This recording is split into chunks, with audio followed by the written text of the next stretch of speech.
뉴스 헬리콥터를 타고 뉴스의 현장을 누비고 있습니다. 서울 삼청동 총리공관 상공을 날고 있습니다. 오늘 점심 무렵 경주시 남남서쪽 10km 지역에서 규모 3.5의 지진이 발생했습니다. 경주는 또 한 번 뒤집어졌습니다. 한편 황교안 국무총리 올해 초부터 지진에 대비해왔다 이렇게 이야기했습니다. 일주일 간격으로 같은 시간 같은 장소에서 지진이 일어났는데 정부 대응 전혀 없었지요? 그런데 뭘 대비를 했다는 건지, 혹시 지진이 나도 아무것도 하지 않는다 이런 계획을 올해 초부터 세워왔다는 말일까요? 하긴 세월호 참사가 나던 그 국면에서도 가만히 있어라 라고 이야기했던 정부 아닙니까? 서울 중구 조선일보 상공을 날고 있습니다. 오늘 아침 조선일보 지면에는 K스포츠, 미르재단과 관련한 기사를 찾아보기 힘들었습니다. 이상한 일입니다. 앞서 두 재단에 비선실세 최순실 씨가 연루된 의혹이 있다며 최초로 보도한 곳이 바로 TV조선이었거든요. 우병우 청와대 민정수석의 의혹 보도 역시 최초 보도하면서 청와대와 각을 세웠던 조선일보 아닙니까? 물론 그러다가 송희영 주필이 완전히 칼질을 당했지요. 조선일보의 풀죽은 소리가 들리는 듯합니다. 야, 왜 기사 안 냈냐고? 그걸 몰라서 묻냐? 우리도 살아야 할 거 아니야? 네, 생계형 종합일간지 조선일보 이야기였습니다. 세상에, 미국 뉴욕 유엔 본부 상공입니다. 반기문 유엔 사무총장이 자신의 유엔 총회 마지막 연설에서 페미니스트 선언을 했습니다. 나는 페미니스트다, 이렇게 말이죠. 그 말씀의 취지는 성차별은 없어야 한다, 이런 뜻이겠지요. 그렇다면 다행스러운 올바른 이야기입니다. 하지만 반기문 총장은 별명처럼 기름장어 같아서 이게 진심으로 하는 이야기인지 그저 인기 얻으려고 하는 소리인지 알 수가 없습니다. 확실한 방법이 있습니다. 내년 1월에 들어오셔서 저는 페미니스트 정도가 아닙니다, 그건 시시하지요, 저는 메갈리아도 성에 안 찹니다, 저는 워마드 회원입니다, 이렇게 말하면 어떻게 될까요? 그 뒤의 일은 책임 못 집니다. 저는 광고 듣는 사이에 앵커석으로 자리를 옮기겠습니다.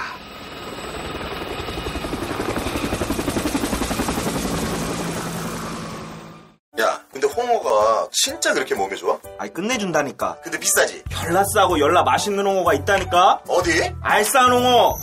네이버 검색창에 알싸한 홍어를 검색하시고 1599-6456 전화 주문도 가능합니다. 중고차 거래하면 일이 술술 잘 풀리는 조광래 중고차. 1800-9538. 고맙습니다. 노력한 만큼 내어주는 자연, 그 자연의 마음을 알기에 정성농장 홍삼. 검색창에서 정성농장 홍삼을 검색해주세요. 010-9754-6972. 다이어트를 위한 꿀팁. 동결건조 채소와 곡물, 단백질, 그리고 효소와 비타민, 미네랄로 만든 다이어트 전용 그린 스무디로 하루 한두 끼만 바꿔 드세요. 비타샵에서 만나요. 조선에 딸로서 잘하는 죄밖에 없는데. 남북 통일 만세! 새날이 올 때가 불리한 진술을 거부할 수 있습니다. 김무성 나와! 이나 민주주의를 알아, 이 새끼야!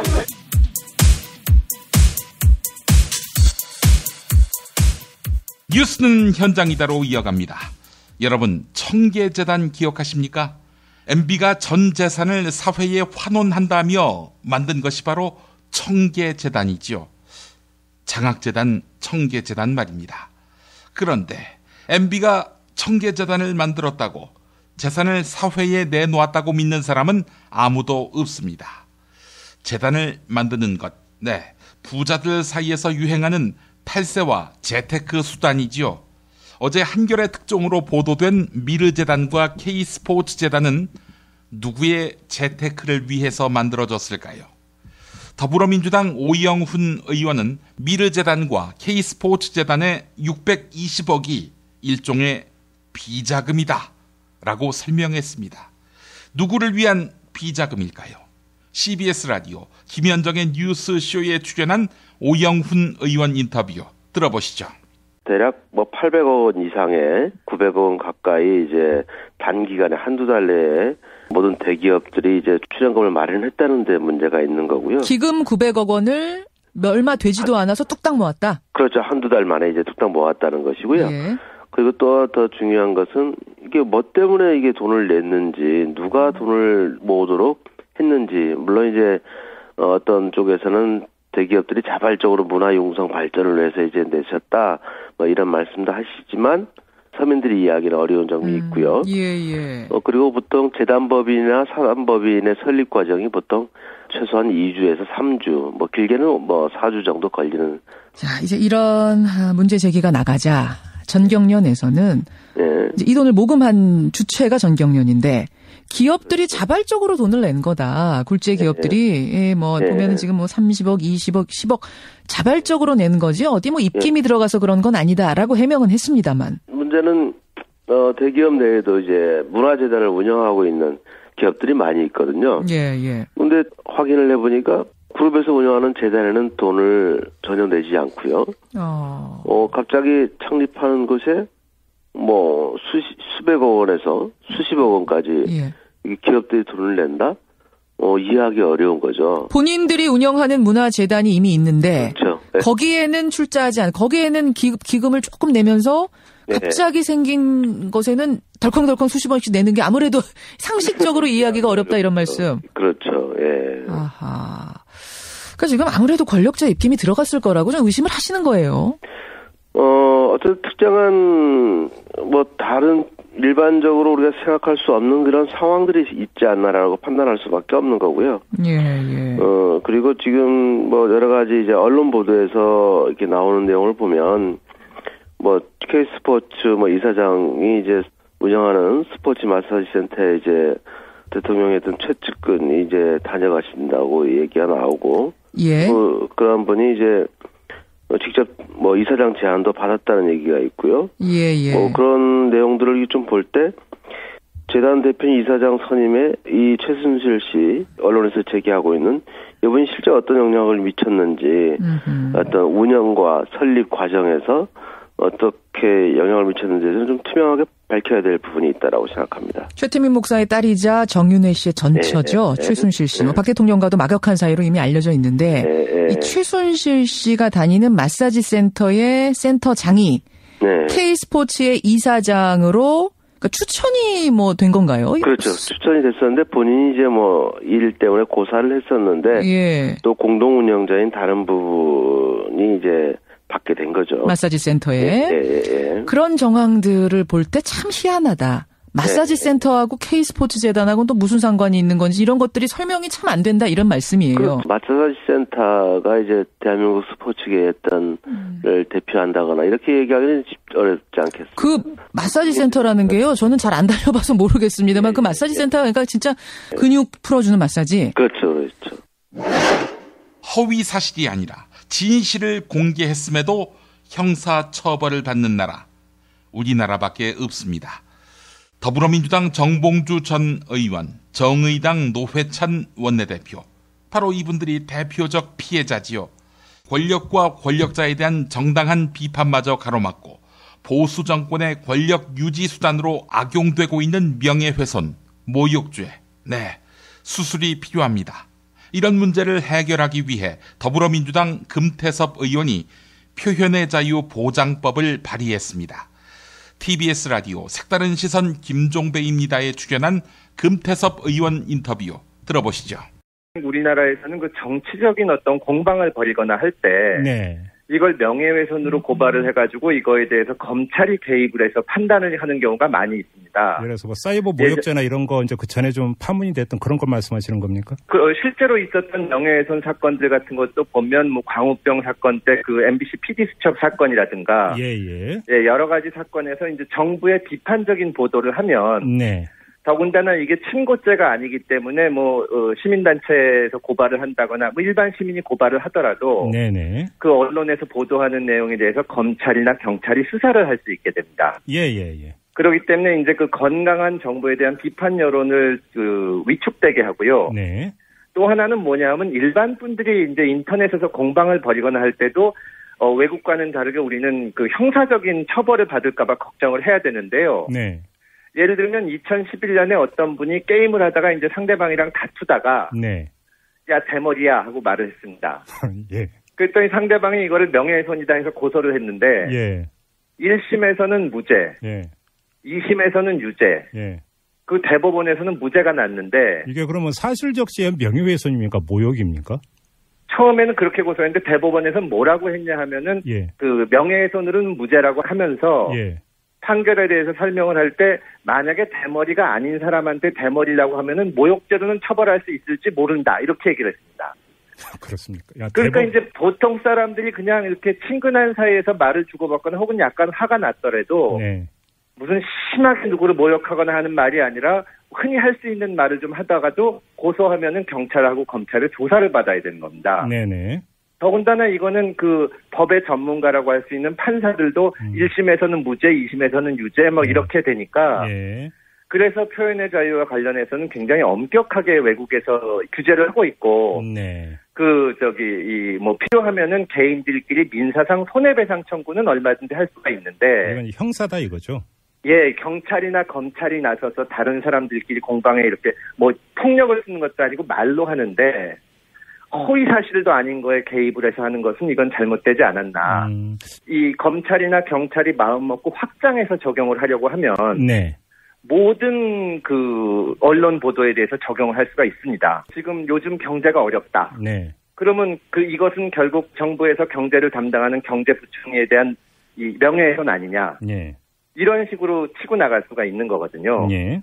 그래서 사실 이렇게 사실을 말할 때 그거를 명예훼손으로 처벌하는 나라는 아까 말씀드렸듯이 찾아보기가 어렵다는 거고 이거를 폐지해야만 적어도 언론에서 허위 사실을 고의로 보도하지 않는 이상 진실을 보도하는 이상은 처벌을 걱정하지 않아도 될 수 있기 때문에 최근에 안철수 전 대표를 포함한 국민의당 지도부는 여야 인사를 가리지 않고 국민의당에 입당하라며 러브콜을 보내고 있습니다.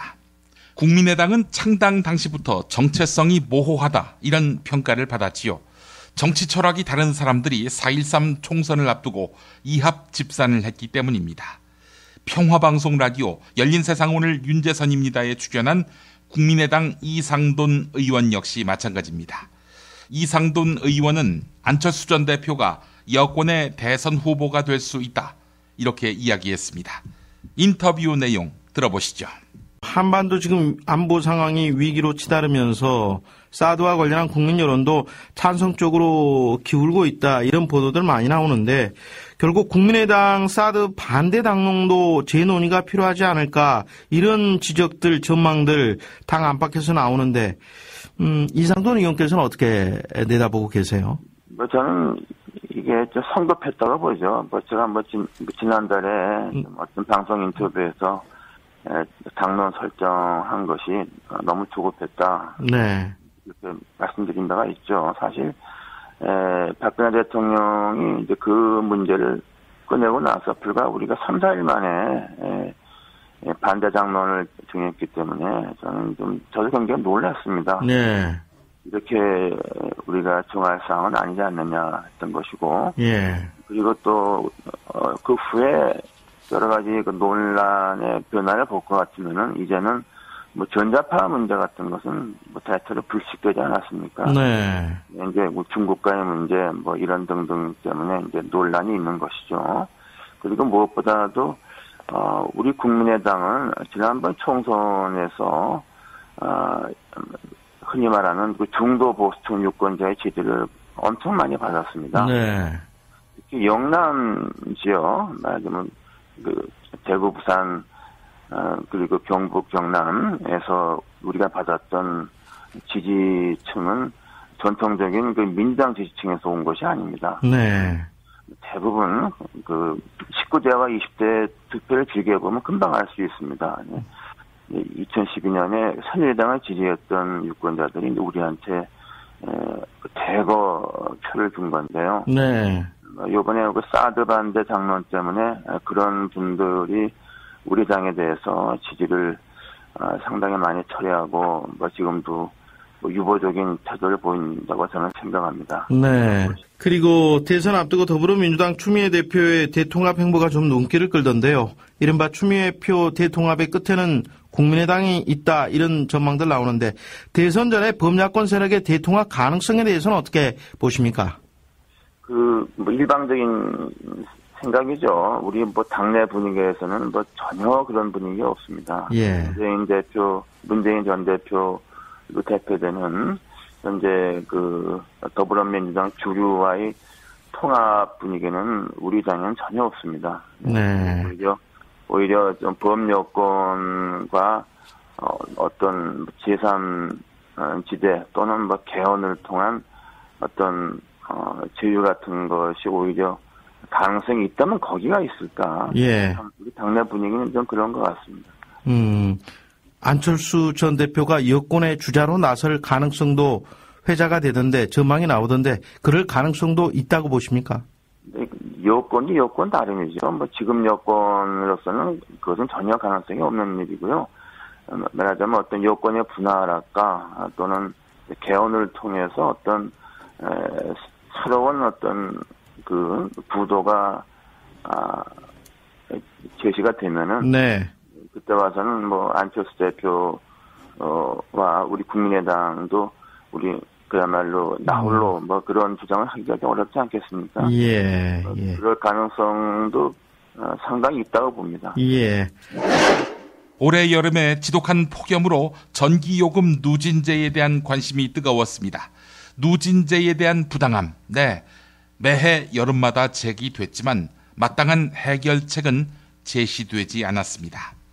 그래서 2014년부터 법무법인 인강의 곽상원 변호사는 한전을 상대로 소송을 제기했습니다.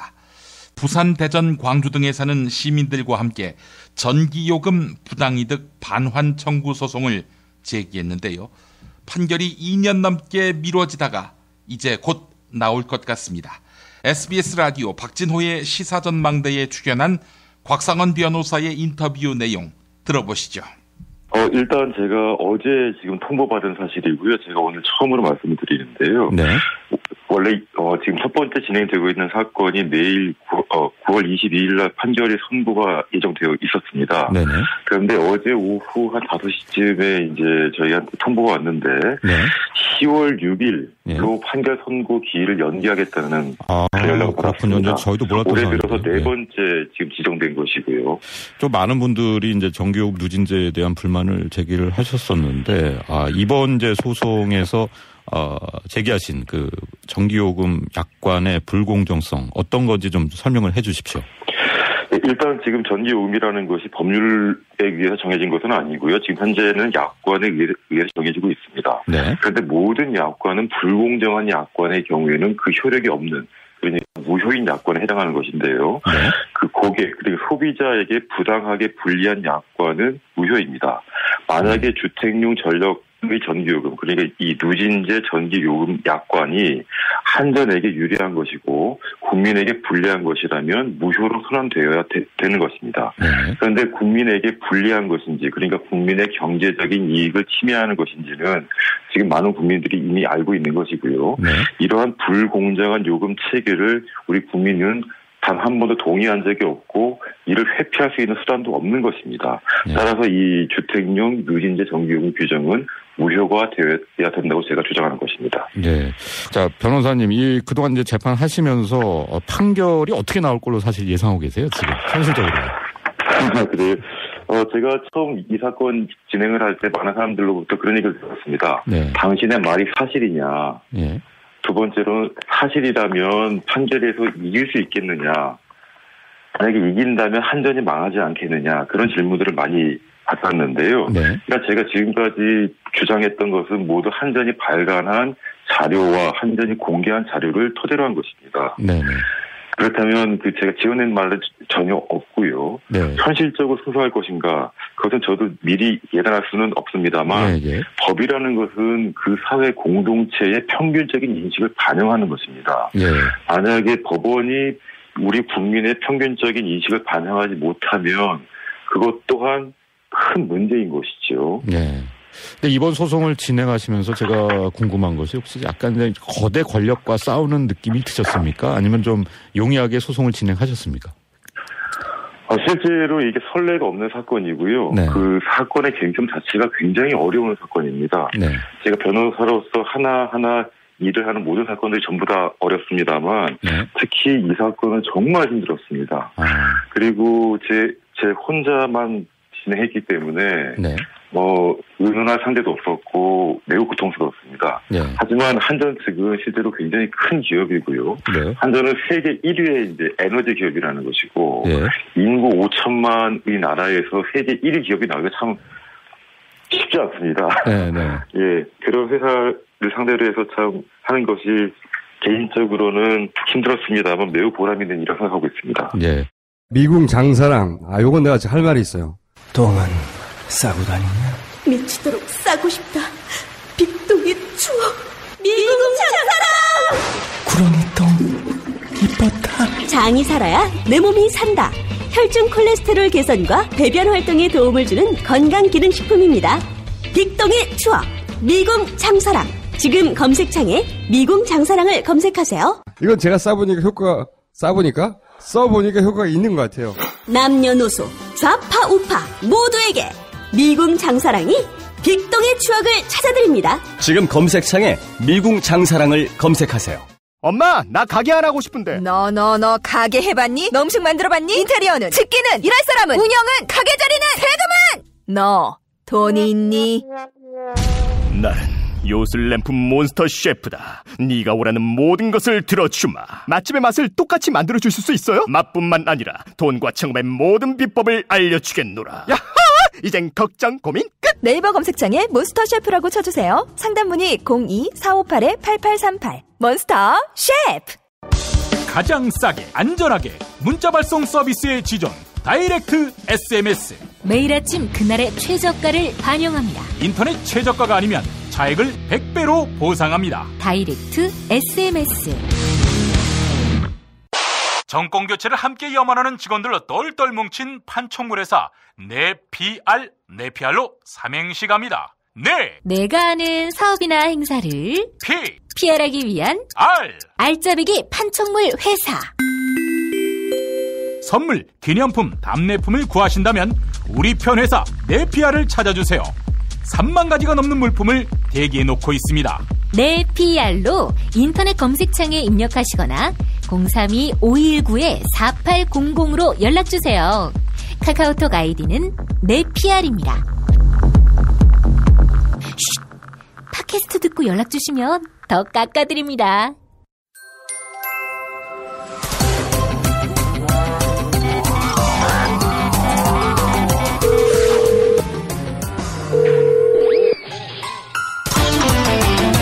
안녕하십니까. 손혜원 씨입니다. 네, 김성회 보좌관 바꿔주십시오. 수요일마다 국회 특파원 만나보겠습니다. 김성회 보좌관님 어서 오십시오. 예, 안녕하세요. 추석 잘 보내셨어요? 예.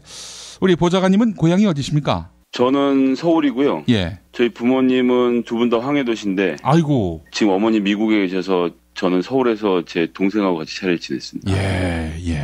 이 고향이라고 하기가 참 만만치 않은 곳이군요. 예, 저희 고모님이 그래서 저희 아들 보실 때마다 황해도에 아주 넓은 평야 네 땅이 있다고 꼭 가서 찾으라고 그런 말씀을 하세요. 좀 한번 가보고 싶은데 기회가 안 되네요. 예, 그 노회찬 정의당 원내대표 부인 김지선 선생 이분의 그 부모님 고향도 황해도인 걸로 알고 있는데. 아, 그러신가요? 몰랐습니다. 그래서 결혼할 때 그 연평도에서 큰 절을 올렸다고 합니다. 북한을 향해서. 네. 그 얘기를 하시는데 그때 방송 같이 했던 최욱 씨 얘기가 이렇게 절함으로써 종북 논란이 시작됐다. 이런. 예, 저도 조금 전에 사실은 한번 가보고 싶다 말을 하고 나서 예. 이게 또 월북 의사를 표시한 건 아닌가 걱정을 사실 속으로 살짝 하긴 했습니다. 예. 심상치 않은 시대라서요. 자, 손혜원 의원님이 지금 교육문화위원회지요? 예, 그렇습니다. 난리 났네요, 보니까. 이게 뭐 제가 꼭 이 브리핑 할 때마다 저희 의원실 관계에 대한 얘기를 하려고 한 건 아닌데. 예, 세월호도 그렇고 교문위가 요즘 계속 뜨겁네요. 예, 그렇습니다. 자, 이 최순실 재단 이 건 야당의 능력을 보여줄 그런 기회가 될 것 같은데 어떻습니까? 예, 근데 문제는 이게 가해자하고 피해자가 있는 사건 아닙니까? 예. 가해자는 이 뭐 소위 말해서 그 최순실 뒤에 실세로 본 이분하고 그다음에 청와대 일부 인사들이 뭐 박근혜 대통령의 지시를 받았는지 안 받았는지 저희가 확인할 방법은 없지만 어쨌거나 기업체들의 팔을 비틀은 사건이라서 가해자는 어쨌든 청와대고 피해자는 기업체인데 피해자들이 맞은 적이 없다고 하니 그리고 때리지 않았지만 선의로 돈을 내놨다 이렇게 하고 있는 입장이라서 취재를 하기가 굉장히 어려운 측면이 좀 있습니다. 정권이 끝난 다음에나 진상이 규명되겠군요. 그러니까 지금 뭐 저희가 이야기를 해달라고 부탁을 해도 내년 11월까지 버틸 수 있는 체력을 갖고 있는 재벌이라는 건 존재하지 않으니까요. 그렇죠. 설령 단번 정권을 우리가 잡는 게 확실하다 생각해서 그런 민주당 편을 들어야지라고 생각한다고 하더라도 지금부터 시작해서 1년 반 기간 동안을 박근혜 대통령의 공격을 견뎌낼 수 있다고 생각하는 사람 없기 때문에 익명을 전제로는 이런저런 얘기들을 건네지만 절대 그 공식적으로 얘기는 하지 않으려고 하는 분위기라서 쉽지 않습니다. 예, 사실 그런 얘기 있어요. 오늘 밤 12시에 임기가 끝나더라도 대통령이 작심하면 그날 안에 기업을 조져놓을 수가 있다. 네, 그럼요. 뭐가 되게 하는 건 어려워도 안 되게 하는 거는 훨씬 쉬운 일이죠. 거꾸로 얘기하면 그만큼 법적으로 문제될 일들을 또 기업들이 하고 있다는 반증이기도 하고요. 자, 어떻습니까? 이제 그렇다면 야당은 좀 전략을 잘 세워야 할 텐데 그 주요 쟁점 포인트부터 우선 좀 설정을 해놔야 되겠죠. 네, 일단 뭐 미르재단하고 K스포츠재단 설립과 관련돼서 여러 가지 문제들 좀 짚어보려면 두 가지가 필요합니다. 정부 측의 설명. 왜냐하면 이 재단에 허가를 내주는 것이 문화체육관광부이기 때문에 문체부에서 허가를 내주지 않으면 만들어질 수 없는 재단들인데 잘 아시다시피 뭐 하루 이틀 만에 다 허가가 나온 거 아닙니까? 그랬더니 이제 거기에 대해서 대답을 하기를 뭐 일이 한가하면 그렇게 빨리 나올 수도 있다 뭐 이런 한가한 대답들을 지금 하고 있고요. 그다음에 이제 이 문제가 워낙 심각하니까 저희 야당 의원들 측에서 이 문제에 대해서 사전 설명을 좀 해달라라는 요청을 했습니다. 그러니까 국정감사장에서 뭐 장관한테 이렇게 저렇게 물어보고 하는 시간도 여러 가지로 좀 저희가 고려를 해야 되기 때문에 그 전에 그 담당 국장이 와서 이렇게 이틀 만에 된 이유나 뭐 이런 것에 대해서 설명을 하고 거기에 대해서 얘기해보는 기회들을 좀 가지기도 하는데 안 오겠다고 하더라고요. 이거는 정말 있을 수가 없는 일입니다. 왜냐하면 저희가 감사를 하는 의원실이잖아요. 그것도 보좌관들이 부른 게 아니라 이제 의원님들이 다 불렀는데 와서 이런저런 일들에 대해서 뭐 문체부 입장을 설명을 하는 자리를 만들자고 해서 잘 만들었는데 오후에 오기로 하고 오전에 못 오겠다라고 통보를 했어요. 이건 무슨 얘기냐 하면 뭐 국회의원이 화가 나더라도 우리 못 간다는 얘기인 거고 이건 다르게 얘기하면 지금 이 사건에 대해서는 문화체육부 정도 수준이 아니라 더 그 윗선에서 나가지 마라. 그리고 너희들이 국회의원한테 어떻게 까임을 당해도 우리들이 보호해주겠다라는 의사를 밝혔다는 걸 좀 하나 봐야 되고요. 두 번째 이제 기업 증인 신청 문제인데 돈을 낸 지금 랭킹 순서가 다 있지 않습니까? 그 랭킹 1위부터 4위까지 정도 나와야 된다라고 보는 거고 그다음에 이제 이거 창립총회 회의록을 보면 회의에 사회를 봤던 사람이라든지 주요 발언을 했던 그런 기업체 대표들이 있어요. 근데 뭐 이제 한겨레 신문의 보도에 따르면 통회자체가 열리지 않았다고 하는데 이 4대 기업하고 사회를 본 기업이나 이런 데 주요 발언한 기업의 대표들은 와서 그때 무슨 얘기를 했는지에 대해서 한번 얘기를 해야 되는 거 아니냐라고 하는데 그 새누리당은 못 받겠다는 거거든요. 간사가 못 받겠다고 하는데 추석 전에는 예를 들면 이제 뭐 안종법 수석이나 이런 사람 부르지 않으면 내가 기업체는 뭐 한번 고려해 보겠다 지금 이런 식의 좀 모든 게 협상이니까요. 뭐 저희가 하고 싶은 대로 다 할 수 있는 건 아니니까 새누리당도 새누리당의 입장이 있으니까 서로 좀 왔다 갔다 한 게 있어야 되는데 추석 때 어디서 무슨 얘기를 들었는지 갔다 와서는 뭐 미르 재단과 관련돼서는 단 한 명의 증인도 받아줄 수 없다. 라고 해서 저희가 어제 기자회견까지 열게 된 거고요. 예. 계속 문제를 지금 그렇게 끌어가고 있습니다. 제가 또 그런 와중에 취재를 하면서 대기업에서 근무하시는 분들하고 좀 얘기를 해봤어요. 예. 이런 문제들을 전담을 하는 대기업의 이제 담당자들이 있는데, 뭐 이것도 돈은 루머이겠고 소문이겠지만 하여튼 청와대에서 미르와 관련돼서 어떤 증인도 받지 말라고 새누리당이 오다를 내렸으니 기업체들이 국회에 출입한 사람들의 거의 유일무이한 목적은 자기 총수 보호거든요. 그러니까 총수가 청문회나 국회 증언에 나가지 않게 하는 것을 일생일대 사명으로 삼고 사는 사람들인데 이번 건은 너희들이 불려나갈 일 없다라는 언지를 들었다는 거예요. 새누리당이 못 부른다. 청와대가 못 부르게 했기 때문에 걱정 안 해도 된다는 얘기가 나왔다는 거고. 그리고 지금 뭐 개별 기업이 뭐 보시면 알겠지만 뭐 창립총회 발언록에서 뭐 누가 이런 얘기고 누가 저런 얘기고 그래서 그 문제에 대한 대답에 대한 해명을 지금 언론사에서 들으려고 쌍심지를 켜고 있는 거 아닙니까? 예, 거기에 대해서도 일체 대답하지 마라. 그리고 모든 그 발언 창구는 전경련으로 단일화해라. 이렇게 좀 조직적으로 움직이고 있는 조짐이 보이고요. 예.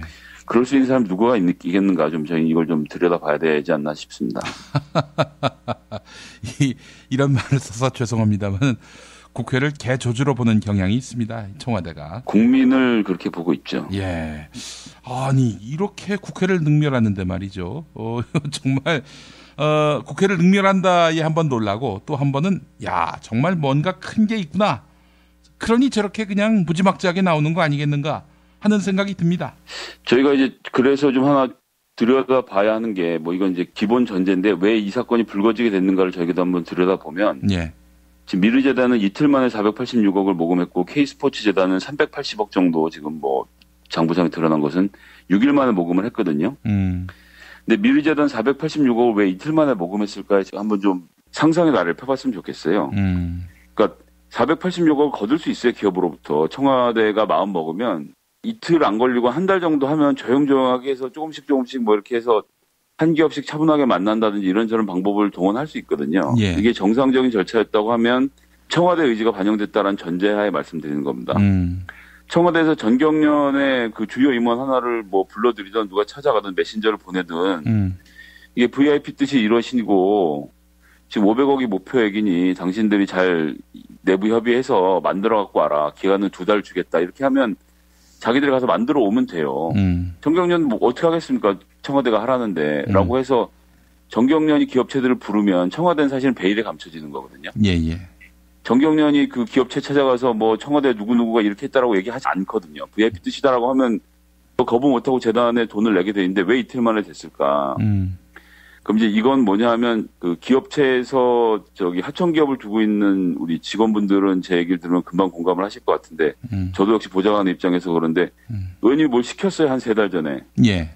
근데 이제 뭐 일이 바쁘니까 이거저거 완전히 새까맣게 까먹고 있다가 의원님이 오늘 갑자기 물어보는 거죠. 근데 그 김 보좌관 그날 그 얘기했던 거 어떻게 됐어요? 물어보면 등골이 서늘해지는 거죠. 안 했거든요 일을. 그럼 뭐 다 잘 되고 있고 내일쯤 마무리가 될 것 같습니다. 의원님 보고하고 나와서 있는 직원들 싹 다 모아서 업무 다 중단시키고 오늘은 이것만 이렇게 되거든요. 예. 그러니까 기업체에서 마찬가지로 이사가 부장 불러다가 이번 주 토요일에 제가 조작한 산악회 그거 하청업체 직원들 10명씩 동원하는 거 어떻게 되냐 물어보는데 부장이 깜빡한 거예요 이걸. 그러면 원래 순서대로면 한 달쯤 전이었으면 대리 통해서 공무원 집어넣고 그쪽에 사장도 대리 부장 사장 결제 통해서 받고 사내에 10명씩 모이라고 공지 내리고 그래서 사람을 모아서 나왔을 텐데 기한 이틀밖에 없잖아요. 예. 그런 방법이 없습니다. 그 부장이 직접 사장한테 전화를 해야 돼요. 자기를 감출 수가 없는 거예요. 그러니까 이번 건도 제가 보기엔 안종범 수석이 처음에 일을 뭔가 잘못해서 재단 만들라는 사실을 잊고 있다가 급하게 준비하느라 자기가 직접 드러나서 전화를 하게 된 거고 예. 그래서 안종범 이름이 드러난 게 아닌가 좀 싶은 생각을 하고 있고요. 예. 그 얘기는 거꾸로 하면 이게 그만큼 뭔가 되게 중요한 일이다. 안종범 수석이 자신을 드러내면서 할 수밖에 없는 중요한 일이다. 근데 그건 무슨 중요한 일이었냐라는 고리가 이제 어제 한겨레신문의 최순실 씨 보도를 통해서 드러난 거죠. 실체가 그렇다라는 것이 드러난 거고. 예. 전 그래서 계속 드러나지 않고 있었지만 최순실 씨의 역할이 계속 있었지 않겠는가라는 짐작을 좀 미뤄 해봅니다. 예. 최순실. 아이고, 참, 질긴 인연입니다. 사실 예전에 정윤회 비선실세 문건 파동 났을 때도 심심치 않게 떠돌았던 얘기가, 정윤회는 실세가 아니다. 진정한 실세는 최순실이다. 이런 이야기들이 있었는데, 이제 그런 풍문이 아니라 정설이구나. 이 단계까지 온 것 같습니다. 제가 거기에 좀 하나 좀 보태고 싶은 이야기가 있는데, 예. 이건 뭐 제 생각을 말씀드린다기보다는 제가 찾은 문서인데요. 뭐 예. 이미 다 공개된 거라 큰 의미는 없지만, 2011년에 위킬리크스라고 해서 이제 어센지가 미국 국무부에 있는 서버를 털었든지 어떻게 해서 미국이 외국에 있는 각 지역 대사관으로 맡은 전문을 전부 다 폭로를 한 적이 있어요. 예. 그래서 지금 위킬리크스.com이라는 사이트에서 여전히 문서들이 존재하고 있는데, 예. 대선을 앞두고 있던 시점인 2007년 7월 20일에 새벽 5시 13분에 주한미 대사관에서 미국으로 보낸 전문이 있습니다. 예. 예, 클래시피케이션은 컨피덴셜은 이제 비밀에 붙이라는 얘기인 거죠. 예. 그래서 이제 이게 전문인데 이게 주한미 대사관에 근무하는 영사가 작성한 걸로 보이고. 근데 이런 문서, 위킬리크스가 공개한 이 문서 있지 않습니까? 외교 문서. 네. 본국에 보고하는 대사관의 문서는 어떻게 정확도가 어느 정도입니까?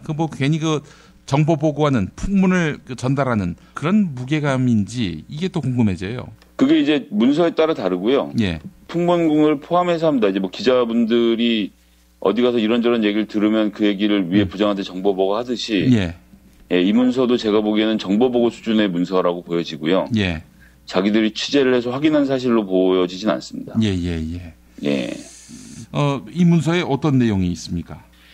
이 문서에 보면 이제 각 대통령 후보에 대한 이런저런 얘기들을 분석해 놓은 게 나와요. 예. 근데 이제 그 부분 중에서 이제 좀 전에 말씀하신 최순실 씨의 아버지인 최태민 목사 얘기가 나오거든요. 예. 그 문서를 좀 보면 물론 정보 보고 수준의 내용이라서 이 내용은 믿을 수 있다고 보지 않고. 예. 근데 이제 미국이 우리나라를 어떻게 생각하는지의 단면 좀 들여다볼 수 있다고 생각하는데요. 예.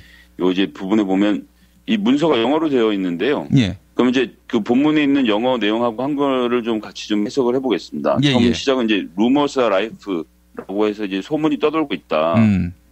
더 레이트 패스터, 더 레이트 패스터는 이제 돌아가신 최태민 목사를 얘기하다.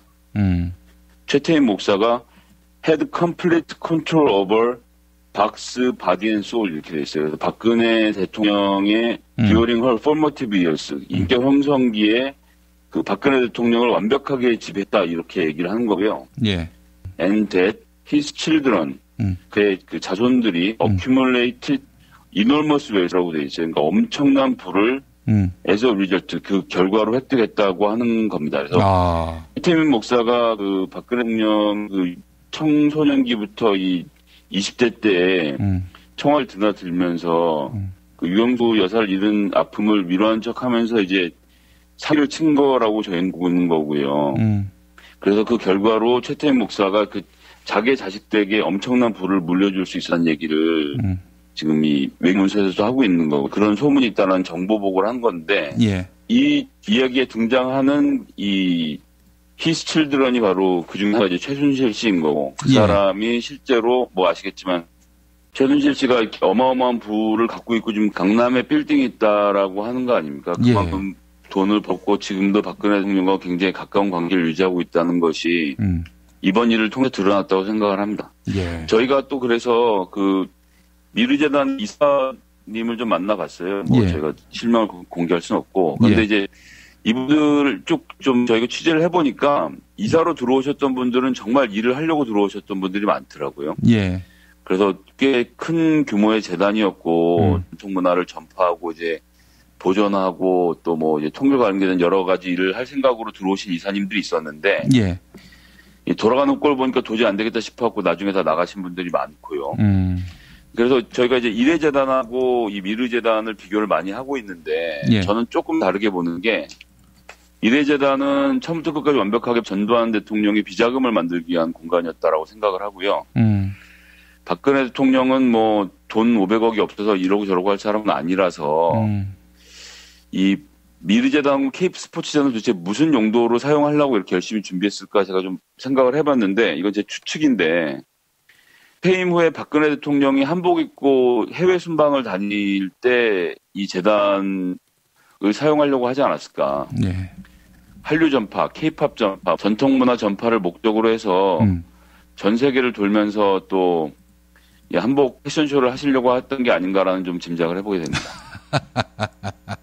이거 참, 이 무슨 나라가 이런 나라가 다 있습니까? 나 이거 정말. 이게 지금 기업들도 조금씩 이거 새어 나오는 건 정말 괴롭다는 거예요.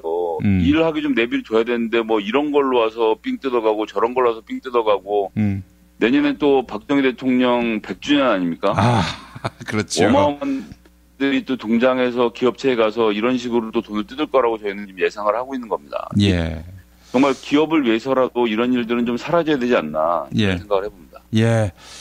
보수 정권 들어서면은 뭐 기업하기 좋은 나라, 안보, 외교 걱정 안 해도 되는 나라, 국민들이 이 부유해지는 나라, 뭐 그렇게들 생각을 했는데 전혀 딴판이 돼가고 있습니다. 저희가 10년 주기로 정권이 바뀌고 있는데 보수가 경제를 말아먹으면 김대중 노무현 대통령이 그걸 어렵게 10년 동안 허리띠 졸려서 좀 살려놨고 그것을 다시 이명박 박근혜 대통령이 뭐 오만 걸 하다가 이제 결국은 이런 식으로 무슨 재단을 만든다면서 삥까지 뜯어가고 있으니 기업들이 정말 힘들어진다 생각하고요. 다음번에 어떻게든 저희가 정권을 찾아와서 뭐 저희랑 어울리진 않지만 저는 정말 기업이 자기 어깨를 펴고 활동할 수 있도록 더불어민주당이 도와주는 좀 친기업 활동을 좀 해봤으면 좋겠습니다. 예. 더불어민주당이 친기업 정당 또 안보 친화적 정당 이렇게 되게끔 만들어주는군요. 박근혜 정권이. 네네. 예, 알겠습니다. 김성회 보좌관님 말씀 잘 들었습니다. 고맙습니다. 네, 감사합니다. 박근혜 왜 저러지? 문재인, 김무성, 안철수는 또 왜 저러지? 뉴스로는 알 수 없는 진짜 정치 현장 이야기. 한겨레 정치팀 기자들이 취재 수첩을 낱낱이 공개합니다. 본격 정치관찰 팟캐스트. 언니가 보고 있다. 팟빵에서 언니를 검색하세요. 한겨레 정치바와 함께하는 정치 한 건에서 한겨레 정치팀 정치바의 김태규 기자 만나겠습니다. 김태규 기자님. 예, 안녕하세요. 예, 정부가 경주 일대를 특별 재난구역으로 선포했는데 지금 청와대야말로 특별 재난구역이 된 것 같습니다. 예, 그렇습니다. 거의 핵폭탄급 의혹들이 지금 떨어진 상황인데요. 예. 청와대에서는 이제 제대로 이제 해명을 못 하고 있고 야권에서는 이 부분 여러 의혹들에 대해서 소상히 밝히라 이렇게 강하게 압박을 하고 있습니다. 예. 박지원 국민의당 비상대책위원장이 오늘 오전 회의에서 특검 도입까지 거론하면서 관련 내용을 밝히라 청와대를 강하게 압박을 했는데요. 박지원 위원장은 김대중 정권 시절에 박정희 기념관 건립 모금을 했던 그런 사례를 제시하면서 지금의 상황을 조금 비판을 했습니다. 뭐라고 얘기를 했냐면 당시에 박정희 기념관 건립을 할 때 전경련에서 30억을 모금하고 근데 어떤 기업도 추가로 모금을 하지 않았다. 박정희 대통령이 많은 재벌을 탄생시킨 대통령이기 때문에 200억 정도는 단숨에 모금될 것이라고 생각했지만 되질 않았다. 이렇게 얘기를 했습니다. 예. 그러다가 박근혜 대통령이 MB정부 후반에 대통령 후보로 거의 확정이 되니까 약 1,000억 원 정도가 모금이 돼서 박정희 기념관을 건립했다. 이것이 바로 재벌이다. 이렇게 얘기를 했습니다. 그러니까 권력에 민감한 재벌과 이를 악용하는 그 권력자들의 그 행태를 꼬집은 건데요. 박지원 위원장은 이런 얘기도 했습니다. 한간에는 우병우 수석이 건재한 진짜 이유가 이 두 재단 탄생의 내막을 깊숙이 알고 있기 때문이라는 얘기가 있다. 국회 대정부 질문과 국감 관련 상임위에서 철저히 파헤치겠다. 이런 얘기를 했고 재벌의 그 행태를 꼬집으면서 이런 얘기도 했어요. 재벌들이 한중 FTA로 합의된 농어촌 상생기금에 돈 한 푼 내지 않았는데 미르재단과 K스포츠재단에 800억을 자발적으로 냈다고 얘기하는 것은 속아 웃을 일이다. 이것은 제2의 1회재단, 박근혜판 1회재단이라고 본다. 터질 것이 터졌다. 이렇게 평가를 했고요.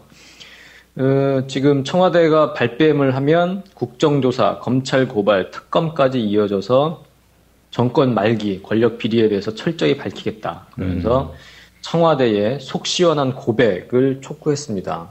아이고 참 야당은 한번 제대로 파헤쳐보겠다 이러고 있는 상황인데, 근데 청와대가 완강하게 버티면 이거 뭐 달리 돌파할 여지가 있을까요?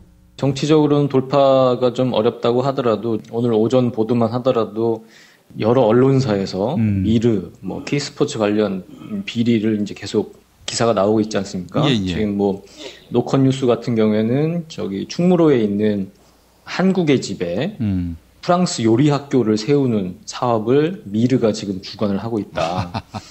한국의 집에 무슨 프랑스 요리 학교가 들어서냐? 이런 좀 황당한 지금 창조적인 발상을 하고 있다. 그런 뭐 의혹도 나오고 있고요. 여러 가지 의혹이 이제 꼬리를 물고 이어지면 결국 여론이 악화될 것이고 그렇게 되면은 청와대도 지금보다 더 어려운 곤경에 처하지 않을까 그런 생각이 드는데, 일단 청와대는 여전히 모르쇠 내지는 동문서답식의 논점 흐리기 부인 뭐 이런 식으로 지금 계속 가고 있습니다. 오전에 청와대 정연국 대변인이 기자들과 이제 잠깐 간담회를 했는데요. 조응천 의원이 뭐 얘기를 하지 않았습니까? 최순실 씨가 박근혜 대통령 액세서리를 이제 청담동 주얼리샵에서 이제 공수를 했고, 그리고 전지현 트레이너로 유명한 윤전추 씨도 최순실 씨와의 인연, 우병우 민정수석도 최순실과의 인연으로 청와대 입성했다. 뭐 이런 의혹을 이제 제기를 했는데, 그 부분에 대해서 또 청와대 정연국 대변인은 일고의 가치도 없다. 또 이 말을 또 사용을 했습니다. 그리고 기자들이 이제 또 물어봤어요. 박근혜 대통령이 청와대에 들어온 뒤에 최순실 씨와 만난 적이 없냐고 물어보니까 뭐라고 답을 했냐면 전혀 듣지 못했다 이렇게 얘기를 했습니다. 그 기자들이 물어본 거는 당신이 그런 얘기를 들어봤냐 안 들어봤냐를 물어본 게 아니고 그런 일이 있냐 없냐 사실을 진실을 물어봤는데 전혀 듣지 못했다라고 답을 한 거거든요. 어찌 보면 엉뚱한 대답을 통해서 이제 논점 본질을 이제 비껴간 것이고, 기자들이 계속 물어봤습니다. 최순실 씨가 재단의 자금 확충에 개입했는지 민정수석실에서 확인을 해본 거냐, 사실관계를 확인해 본 거냐 이렇게 물었죠. 그러니까 정연국 대변인은 사실이 아닌데 무슨 확인을 점점점 이러면서 제기된 의혹에 대해서 언급할 가치가 없다. 사실상 지금 언급을 회피하고 있는 거나 마찬가지고, 또 기자들이 사실이 아닌 것에 대해 청와대는 무대응으로 가는 건가 이렇게 물어봤습니다. 그러니까 예를 들어서 사실이 아니면은 뭐 정정보도를 청구할 수도 있고 소송을 걸 수도 있는데 이거 그냥 가는 거냐고 물어보니까 정연국 대변인은 그냥 언급할 가치가 없다 이렇게 답을 했습니다. 답변들을 가치가 없는 대변인이네요. 보니까 답변들 가치가 없고 딱히 거기에 딱 맞게 답을 찾지 못하고 있는 거죠. 그런 이제 곤혹스러움이 묻어나는 약간 좀 엉뚱한 대답만 지금 계속 되고 있습니다. 김 기자님, 그 사실 시중의 관심은요, 최순실입니다. 그 정윤회 문건 사건으로 벌집이 된 사람이 있죠. 박관천 전 행정관. 그 상사가 조응천 의원인데, 박관천 행정관이 검찰에 출두해서 했던 말이 있지 않습니까? 우리나라 권력 서열 1위는 최순실, 2위는 정윤회, 3위가 박근혜 대통령이다. 이렇게 얘기를 했는데, 아니 최순실 씨의 그 권세가 어느 정도기에 이런 말이 나왔을까 하는 생각이 듭니다. 그리고 최순실 씨가 지금도 뭐 권력 상층부에 있다는 얘기 아니에요, 한마디로 얘기하자면. 박근혜 대통령 취임 이후에도 말입니다. 그렇죠. 어쨌든 정윤회 비선 실세 논란이 있었을 때도 사실 실세는 최순실이었고, 정윤회 씨는 최순실 씨와의 이혼을 통해 가지고 완전히 실각했다. 이제 그런 얘기도 있었고요. 만약 이 의혹이 사실이라면 최순실의 힘은 도대체 어디서 나온 거냐고 했을 때, 어쨌든 모든 사람들이 다 박근혜 대통령 옆을 떠나고 힘들게 했을 때도 항상 몇십 년 동안 옆에서 지켜주고 볼 거, 못 볼 거 다 보고 생사고락, 동고동락을 같이 했던 사람이라는 거죠. 정말 어제도 말씀하셨지만 피는 물보다 진하다고 했지만 피보다 더 진한 것을 나눈 사람이 이제 최순실이고, 우리 대통령께서 어떤 뭐 공조직, 어떤 시스템에 의한 정치, 통치보다는 이런 좀 사람에 대한 배신을 싫어하는 그런 캐릭터 때문에 자신과 오래 인생을 같이 한 최순실 씨를 절대적으로 신임하고, 그렇기 때문에 이런 실세라는 논란으로까지 번진 게 아닌가 그런 생각이 듭니다. 예, 그래요. 최순실 씨, 이 권력의 정점에 서 있는 사람이다 이런 얘기가 나왔는데 청와대에서 일했던 분으로부터 말이죠. 야당이 잘 파헤쳐 나가야 할 것 같습니다. 열심히 파헤쳐야 하고요. 뭐 저는 안 찍었습니다만은 다수가 박근혜 대통령을 선택해서 박 대통령이 그 자리에 있는 거 아닙니까? 그런데 박근혜를 뽑았는데 어떻게 최태민 딸이 대통령이 될 수 있겠습니까? 있을 수 없는 일이죠. 이거야말로 진정한 권력농단인데 그 실체를 명명백백히 파헤쳐야 할 것입니다. 예. 자, 야3당이 김재수 농림부 장관 해임 건의안 결국 냅니까? 예, 그 더불어민주당이 해임 건의안을 내기로 했습니다. 오늘 오전 최고위원회에서 박근혜 대통령께 인사혁신을 촉구하는 차원에서 야3당 원내대표 합의대로 오늘 중 해임 건의안을 제출하겠다 이렇게 얘기를 했습니다. 김재수 장관은 유명하죠. 그 저가 전세를 살았고 자기 돈 들이지 않고서 전세를 살고 또 농협에서 초저금리 대출을 받고 그럼에도 불구하고 자기가 흑수저 지방 출신이기 때문에 이런 음해를 당한다는 잘못된 피해의식을 드러내기도 했고, 여러모로 그 공직자로서 매우 부적절한 행태와 태도를 이제 보인 사람인데요.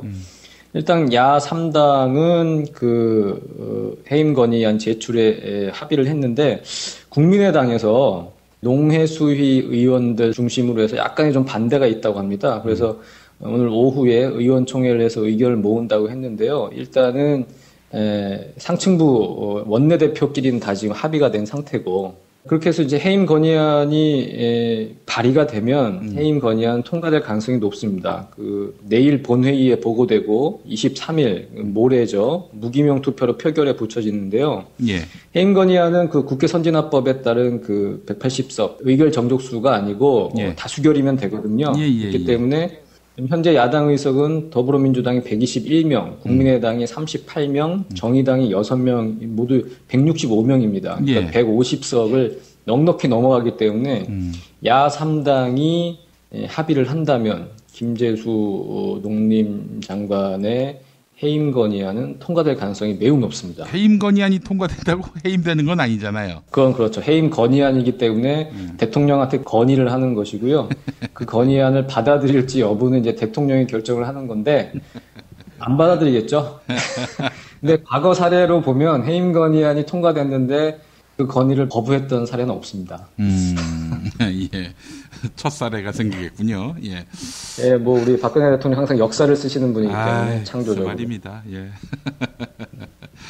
자, 마지막으로 고위 당정청 회의에 식사가 화제가 되고 있다고요? 예, 그렇습니다. 고위 당정청 회의는 여당, 새누리당과 정부, 그리고 청와대 이 고위 인사들이 모여서 국정의 이제 주요 과제를 논의하는 회의인데요. 보통 오전에 진행이 돼서 오찬을 하면서 이제 회의가 진행이 됩니다. 오늘 그 고위 당정청회는 삼청동 총리공간에서 열렸다고 하는데요. 이번에는 식사가 그 전복죽, 그리고 김치, 무말랭이, 콩자반 이렇게 이제 단출하게 차려졌다고 하고 인근 식당에서 공수를 해서 단가는 이제 9,000원이었다고 하는데요. 근데 좀 더 놀라운 사실이 뭐냐면 그 이전에는 이제 뭐 죽과 계란찜, 장국 뭐 이런 조찬이 준비가 됐는데 호텔 케이터링 서비스를 이용해서 그때는 1인당 단가가 3만 원이 넘었다고 해요. 그러니까 저희 같은 서민으로서는 좀 이해가 안 되는 게, 뭐, 저희는 아침에 밥을 먹기도 하지만, 뭐, 간단하게 빵으로 때우기도 하고, 우유 한 잔에, 시리얼로 뭐, 간단하게 식사를 하지 않습니까? 그렇죠. 근데 이분들은 조찬회의를 하면서 지금까지 호텔 케이터링 서비스를 이용을 했고, 그렇게 하다 보니까 뭐, 죽 정도를 먹는데도 이게 3만 원이 넘었다는 게, 전 이번에 이 뉴스를 이제 접하면서 이제 처음 이제 접했고요.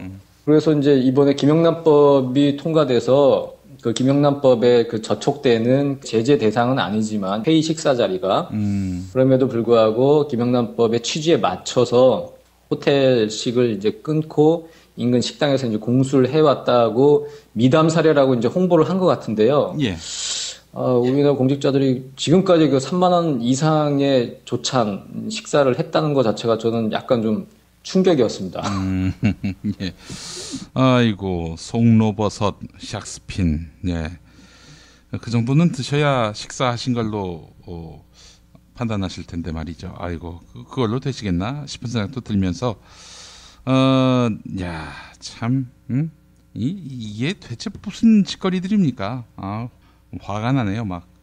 이전 정부부터 뭐 매뉴얼이 있고 거기에 뭐 관례적으로 이 정도는 했다고 주장을 할 수도 있겠지만 어쨌든 우리 국민 관정에 비춰보면 조찬 3만 원은 좀 너무 심하다는 생각이 좀 드네요. 그래서 이거는 미담이 아니라 좀 반성하는 사례로 좀 삼아야 할 것 같습니다. 그 예전에 김영삼 대통령 때 당시에 기만적이다는 지적이 있었습니다만은 그래도 칼국수 점심 이때를 생각해 보면은 YS는 박근혜 대통령에 비하면 거의 위인 성군이다 이런 생각이 드네요. 그럼요. 혼군과는 도저히 비교할 수 없는 성군이죠. 김영삼 대통령의 명예 회복을 위해서 애쓰고 있는 우리 박근혜 대통령의 그 정부의 오늘의 족적을 짚어봤습니다. 김태규 기자님 수고하셨습니다. 예, 감사합니다. 정말 맛있다. 이 말 한마디면 모든 게 설명됩니다. 30년 전통 자연의 이로움을 담은 김치 이담채 김치 1544-4586 1544-4586 세계 최초의 미용 베개 바슈필로우를 아시나요? 아름다운 얼굴, 탱탱한 피부, 건강한 수면 세계 최초의 미용 베개 바슈필로우가 도와드립니다. 검색창에 미용 베개 바슈필로우를 검색해주세요.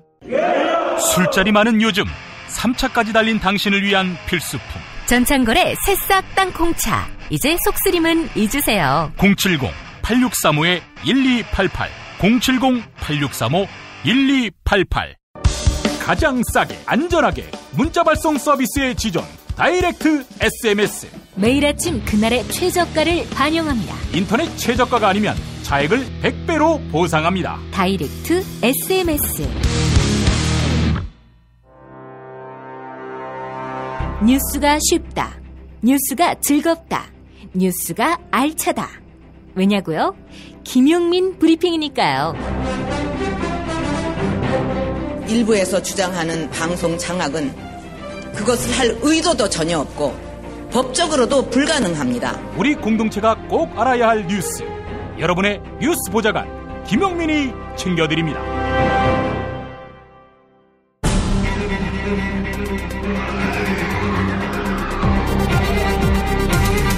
본격 정치 논평. 수요일에는 안진걸 참여연대 공동사무처장 만납니다.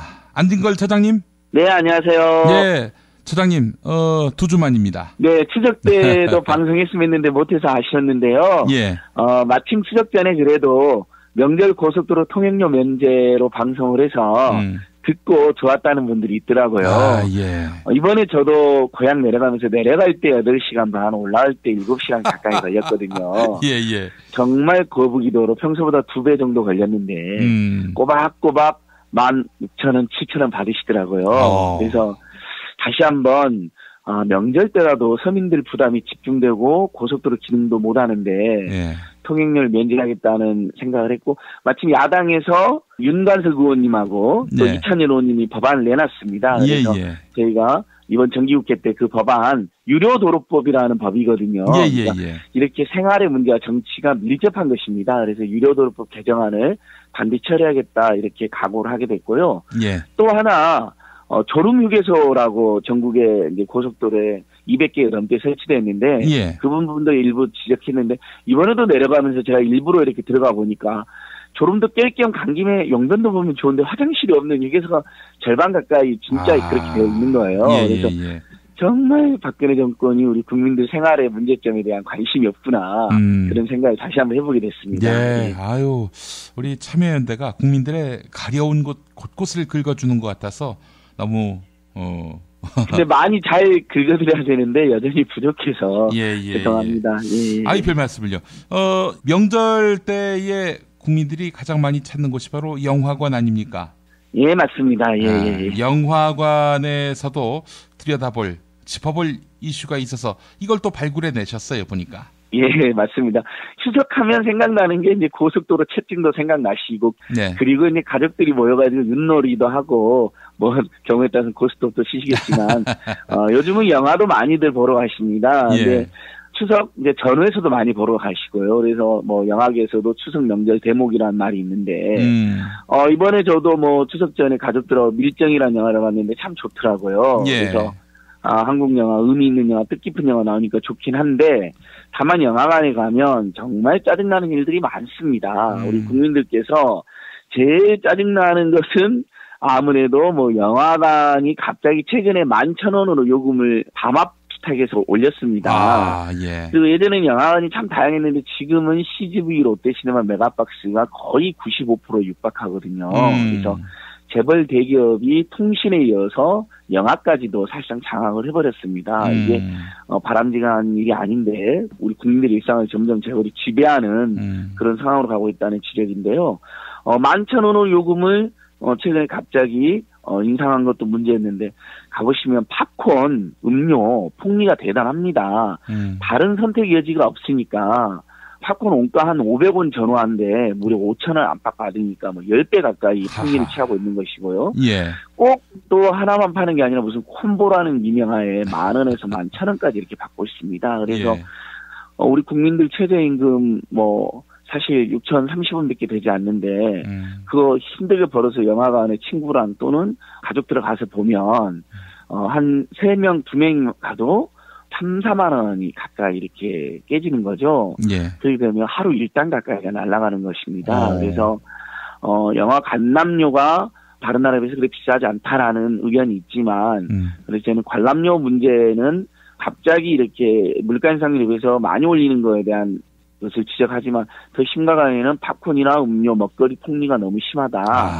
이런 지적을 계속하고 있고요. 예. 그 다음에 또 사실 영화관에 가보시면 정말 그 재벌 대기업도 영화계를 장악해가지고 제작 투자도 하고 거기다 배급도 하고 예. 거기다 상영까지 하고 있습니다. 예. 그러다 보면 당연히 자기들이 투자한 영화, 배급한 영화를 중심으로 틀고 돈 되는 영화만 마구 상영합니다. 그래서 예전에 그 검사외전이라는 영화 있었잖아요. 예. 검사외전은 무려 영화관에 가면 80% 안팎을 그 영화만 틀고 있었거든요. 그러면 다른 영화, 사회 비판적인 영화, 독립영화, 예술영화, 저예산 영화는 우리가 보고 싶어도 볼 수가 없어요. 맞습니다. 예. 예전에 그 조금 의식 있는 영화배우 박철민 선생이 나온 약장수라는 영화를 저도 보러 가려고 밤 12시에 하는 겁니다. 네. 사실 직장인들 입장에서 밤 12시에 영화를 보고 그 다음날 출근하기가 쉽지가 않잖아요. 그러니까 자기들이 투자하거나 배급한 영화만 자기들이 소유한 영화관에서 이렇게 이걸 수직 계열화라고 하는데요. 이런 식으로 그러면 당연히 영화 산업의 공정한 발전이나 창의력 있는 발전도 저해가 될 수밖에 없거든요. 예. 그래서 이런 문제들도 심각합니다. 그래서 저희가 CGV 롯데시네마 메가박스 앞에서 지금 추석 전에서 1인 시도 진행하고 있고 저번에는 아예 공정위에 신고까지 해놓은 상태입니다. 아, 그렇군요. 사실 진짜 이 대기업들이 마음만 먹으면 영화를 통해서 작품을 통해서 여론 왜곡, 여론 조작도 할 수 있는 거 아니겠습니까? 예, 맞습니다. 실제로 CGV의 그 모 그룹인 CJ가 박근혜 정권 들어서 뭐 여러 가지 수사도 받고 탄압도 받고 있다는 분석도 있잖아요. 예. 그러면서 광해라든지 집으로 가는 길 같은 좋은 영화도 만들었는데 그런 영화들에 담겨있는 어떤 사회 비판이라든지 은유 이런 게 부담스러웠던지 그건 뭐 인천 상륙작전이라든지 무슨 방공 영화라든지 예. CJ가 운영하는 CGV 영화관에 가보면 정부의 그 창조경제 사실 전 국민이 아직도 무슨 뜻인지 전혀 알 수 없는 게 창조경제잖아요. 도박장을 늘려서 창조경제를 한다.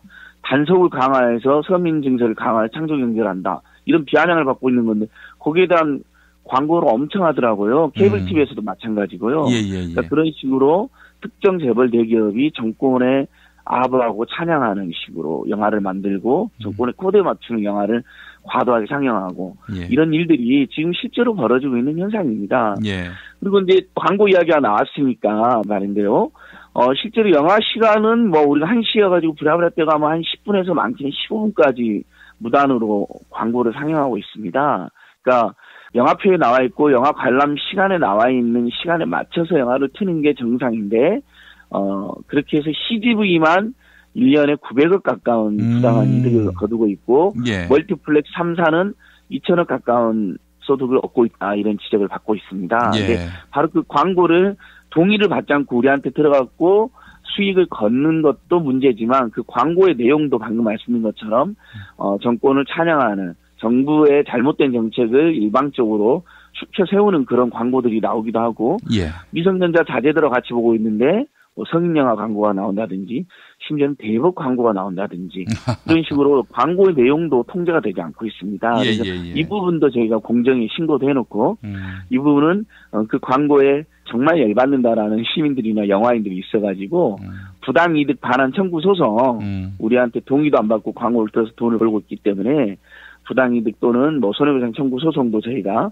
공익소송도 진행하고 있습니다. 그러니까 이 영화관이라는 공간이 굉장히 중요한 게 사실 서민 중산층 우리 국민들이 문화생활이라든지 영화생활을 할 수 있는 여력이 안 되잖아요. 예. 소득은 소득대로 너무 적고 사실 세계 최장의 노동시간 때문에 문화생활이나 영화생활을 할 시간도 안 되고 주말이면 피곤해서 쉬어야 되잖아요. 예. 근데 그나마 우리 국민들이 가까이 가는 게 등산하고 영화 관람입니다. 패밀리 레스토랑이라든지 또는 테마형 공용 같은 데 가려면 돈도 많이 들잖아요. 시간도 많이 걸리고. 예, 예. 그러니까 가까운 영화관으로 등산을 가는 건데 영화관에 갔더니 재벌 대기업들은 안 되는 장학에 자기들 틀고 싶은 영화만 들고 무단으로 광고 상영하고 관람료도 담합해서 인상했다는 의혹이 있고 팝콘과 먹거리 폭리를 저지르고 350원 하는 생수를 1,500원에 팔고 오징어 다리 한 10개 넣어놓고 4,000원에 팔고 이런 식이거든요. 그러면 뭐 다른 선택 여지가 있지 않느냐라는 반론이 있을 수 있지만 사실 멀티플렉스 3사가 95% 가까이 장악했다고 제가 말씀드렸잖아요. 동네마다 예전에 있었던 크고 작은 영화관이 다 없어져 버렸습니다. 이게 굉장히 우리 국민들 생활에는 악영향을 끼치고 있다. 그래서 저희는 생활 속에 경제 민주화가 꼭 필요한 게 통신 이슈, 영화 이슈다 이렇게 보고 있습니다. 아, 예. 통신 이슈, 영화 이슈. 예. 그것들이 이제 공통적으로 재벌들이 완전히 장악해서 다른 선택의 여지가 없는 그런 영역이잖아요. 그게 대표적으로 통신, 자동차, 그리고 영화, 그다음에 뭐 아파트 뭐 이런 건데 다 보면 우리 일상에서 가장 중요한 공간들을 재벌 대기업이 독점 또는 독과점하고 있기 때문에 그것으로 인한 피해는 우리 국민들이 고스란히 안고 있는 것이죠. 예. 아, 이런 핵심 이슈, 생활에 가까운 이슈. 사실 영화관에서 광고 나올 때 광고들이 대체로 즐겁잖아요. 재밌고. 네. 그래서 거의 뭐 문제 의식 없이 보기만 했었는데 여기에 그 숨은 맥락이 있었군요.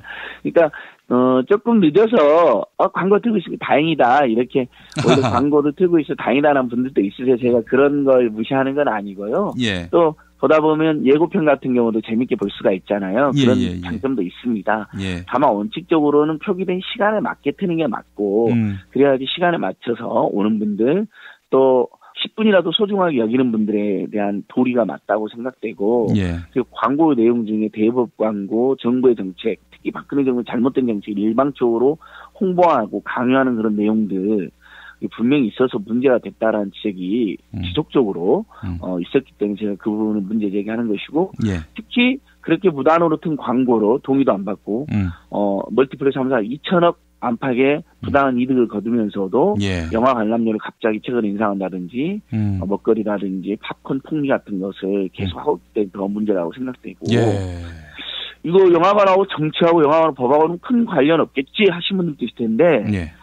영화관이나 영화산업은 다 영화 및 비디오 진흥에 관한 법률 영비법이라고 하잖아요. 예. 영화 및 비디오물 진흥에 관한 법률에 규정을 받고 있어서 저희가 국회 교문위 간사인 도종환 의원하고 함께 지금 영비법 개정안을 제출하려고 하는데 이런 영화에도 정치가 잘만 작용한다면 다 개선될 여지가 있는 것입니다. 예를 들면 영화 시각 정시 이후에는 광고를 틀 수 없다고 규정을 한다든지 광고를 틀게 되면 영화 관람료를 할인해 주는 규정을 넣는다든지 또는 재벌 대기업들이 배급을 하게 되면 상영에서는 손을 떼게 하거나 상영관을 소유하고 있으면 배급에서 돈을 떼게 하는 경제민주화 조치. 예. 이게 실제로 미국의 유명한 영화사 파라마운트가 제작도 하고 배급도 하고 상영도 하다가 그걸 미국에서 분리시켰거든요. 예. 그걸 수직계열화로 장악하고 있으면 안 된다. 예. 그러니까 영합한 경제민주화입니다. 미국엔 이미 실시를 했습니다. 예. 그래서 결코 불가능한 게 아니다. 예. 그렇게 했을 때 다양한 영화, 다양한 배급사, 중소제조사, 중소배급사, 중소영화관들이 살아날 여지가 생기는 것이거든요. 그래서 그런 조치들을 이번 정기국회 때 영비법 개정안으로 저희가 담아서 곧 제출하고 국민적 지지가 굉장히 높은 법안이기 때문에 그리고 이제 또 저예산 영화, 예술영화, 독립영화도 일정 포션 이상은 틀게 한다든지 특정 영화만 뭐 80%, 70%까지 틀어놨는데 그건 대통령령으로 뭐 50% 정도 합리적으로 제한한다든지 이렇게 해서 다양한 영화를 볼 수 있도록 하는 법안이거든요. 그래서 지난주에 고속도로 톨게이트 명절에는 면제하는 법안이 가능하다고 오늘 서두에서 말씀드렸던 것처럼 영화관에서도 우리 국민들이 느끼는 이 각종 불공정행위나 짜증, 그다음에 반문화적인 행태를 바로잡을 수 있는 것이 바로 법과 정치입니다. 예. 알겠습니다. 아이고, 영화관에서 광고 틀 때 광고 본 만큼 뭐 요금을 깎아준다든지 혹은 뭐 팝콘을 공짜로 나눠준다든지 뭐 이러는 게 사실 당연한데 우리는 그 당연한 권리로 인식하지 못하고 있는 그런 문제가 있었네요, 보니까. 팝콘만 해도 5,500원 안팎이잖아요. 예. 예를 들면 원가가 말씀드린 원가가 500원 안팎밖에 되지 않습니다. 예. 이렇게 지나가다 보면 판촉으로 팝콘은 무료로 나눠주는 경우를 많이 보셨을 거예요. 예. 이는 정말 광고를 선택하는 국민들에게는 그 정도는 서비스로 준다든지 이렇게 해서 좀 서민 중산층들의 부담을 좀 덜어주고 불공정한 행포를 좀 근절해달라는 것입니다. 1년에 지금 우리 국민들이 5편 안팎의 영화를 영화관에서 보는 것으로 지금 통계가 나와 있거든요. 그러니까 평균이니까 많이 보는 분들은 10번, 20분도 보신다는 말이죠. 갈 때마다 기분 나쁘다라는 국민들이 많습니다. 시민단체들도 앞장서고 우리 시민들도 같이 응원해 주시면 이번 정기국회 전에서 법도 통과되고 많은 부분 개선이 되지 않을까 생각해 봅니다. 예, 안진걸 처장님 말씀 잘 들었습니다. 고맙습니다. 예, 고맙습니다. 운전자를 위한 꿀팁 7,000원 운전자 보험 카페. 알고 계세요? 교통사고가 나면 형사합의금, 벌금, 변호사 비용 이거 자동차 보험에서는 보장 못해요. 운전자 상해까지도 책임져드리는 7,000원 운전자 보험 카페. 버스, 택시, 트럭 등 영업용 차량 운전자를 위한 12,500원 운전자 보험 카페도 있습니다. 실손, 부모님 건강, 자녀 보험도 안내해드립니다. 02849-9730 연중 무휴라 언제든 02849-9730. 건강식품의 지존 전복을 택한다면 100% 완도에서 잡은 와우 전복. 네이버에서 와우 전복을 찾으세요. 010-2443-0818 한우 사고를 집어넣고 24시간 팔팔 끓인 곰탕 연지연 곰탕. 어린이부터 노인까지 누구나 좋아하는 건강식 연지연 곰탕. 택배로 신청하시려면 010-7252-1114. 오늘을 읽는 책 문학평론가인 국민대학교 국문학과 정선태 교수와 함께합니다. 정선태 교수님 만나겠습니다. 교수님. 네, 안녕하세요. 예. 오늘은 어떤 책 만나볼까요? 의도적으로 피한 건 아니지만은 정치 문제는 제가 가능하면 언급하지 않으려고 했는데, 이 책을 고르다가 이 책이 책장에서 바로 눈에 띄었습니다. 오래전에 읽었던 책인데, 위험한 정치인이라는 정신의학자 제임스 길리건 교수가 쓴 책을 소개하도록 하겠습니다. 네, 한국에는 2015년에 교양인에서 나온 이희재 씨가 옮긴 책 위험한 정치인. 예. 네, 그 전에 2011년에 나왔었는데 이 제목을 바꿔서 다시 간행했네요. 아, 그랬군요. 네, 근데 원 제목이 흥미롭습니다. 네. 왜 어떤 정치인은 다른 정치인보다 해로운가? 이게 원 제목입니다. 왜 어떤 정치인은 다른 정치인보다 해로운가? 예. 우선 우리 청취자 여러분들께서는 미국의 사례라는 걸 염두에 두시고 미국의 사례이긴 하지만 참조할 게 적지 않습니다. 이 제임스 길리건 교수가 폭력과 정신의학의 관계 이런 걸 연구했나 봐요. 예. 그러다가 한 번은 1900년부터 2007년까지 약 100여 년 넘는 기간 동안에 살인율과 자살률 그래프를 쭉 한번 꼼꼼히 들여다본 모양이에요. 그랬더니 이상한 경향성이 하나 발견되는 겁니다. 예. 이 뭔가 했더니 공화당이 집권했을 때 자살률과 살인율이 급증하고 민주당이 집권했을 때는 자살률과 살인율이 현저하게 떨어지는 그런 흐름을 보인다는 걸 발견하고 예. 아주 꼼꼼한 연구를 시도합니다. 이 연구의 결론은 정말 놀라운데요. 어찌 보면은 예. 조금 더 생각해보면 그렇게 놀라울 것도 없을 것 같습니다. 뭐냐면 조효저 선생이 추천사에서 정리한 결론을 보면 이렇습니다. 공화당이 추구하는 정책은 사람들을 강력한 수치심과 모욕감에 노출시키기 쉬운 정책이다. 열패감과 열등감을 조장하며 타인을 무시하고 경멸하도록 부추기고 불평등을 찬미하는 문화를 숭상한다. 이런 분위기 속에서 사람들은 사회 경제적 지위를 상실했을 때, 특히 해고를 당했을 때 극도의 수치심과 모욕감을 경험한다. 이런 식으로 수치심과 모욕감이 팽배해 있는 사회에서는 폭력치사가 발생할 확률이 높아진다라고 얘기합니다. 예. 그러면서 이 저자가 저 뒷부분에 보면은 재미있는 하나 그 3단 논법을 제시하는데요. 예. 이게 이 책의 핵심을 이해하는데 가장 중요한 지표가 되지 않을까 싶은데, 예. 첫 번째는 심리학적 3단 논법입니다. 그 정치와 폭력의 관계와 관련해서 심리학적 3단 논법을 처음 보면 이렇습니다. 대전제는 수치심과 치욕감은 자살과 살인의 동기가 되므로 자살률과 살인율을 모두 높인다. 뭐 대전제 가능하죠. 수치심과 치욕감이 자살과 살인의 동기가 되는 경우가 많이 있잖아요. 그러다 보면 자살률과 살인율이 높아지겠죠. 그리고 소전제는 실업, 상대적 빈곤, 사회 경제적 지위와 추락 같은 형태로 나타나는 사회 경제적 고통과 어려움은 수치심과 치욕감을 자극한다. 그러니까 쉽게 얘기하자면 실업이나 뭐 퇴직 그리고 사회 경제적 추락 이런 경우가 수치심과 치욕감을 자극하는 경우가 많이 있죠.